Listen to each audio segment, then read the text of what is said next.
নমস্কার। সংগ্রামী যৌথ মঞ্চ এবার ঠিক করেছে যে পশ্চিমবঙ্গের প্রত্যেকটা মানুষ যাতে তার নিজের ভোটটা নিজে ভয়হীন পরিবেশে দিতে পারে তার জন্য সমস্ত রকম ব্যবস্থা গ্রহণ করতে।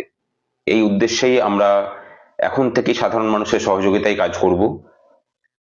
গোটা রাজ্য জুড়ে কোনো মানুষকে কোনো রাজনৈতিক দল যদি ভোটদানের বিরত থাকার অনুরোধ করে বা হুমকি দেয়, অথবা যদি কোনো ভয় দেখানোর প্রচেষ্টা করে, আমরা নির্বাচন কমিশনকে চাপ দিয়ে এই বিষয়ে ব্যবস্থা নেওয়ার প্রচেষ্টা করব।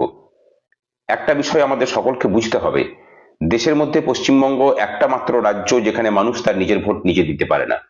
এই নিজের ভোট নিজে দিতে না পারার জন্য কাজ করে যে ভোট পেতে হবে, গণতন্ত্রের এই যে রীতি, সেটা পশ্চিমবঙ্গে পালিত হচ্ছে না। আর পালিত হচ্ছে না বলেই পশ্চিমবঙ্গের উন্নয়নও ব্যাহত হচ্ছে। বর্তমানে বলতে গেলে পশ্চিমবঙ্গ সর্বদিক থেকে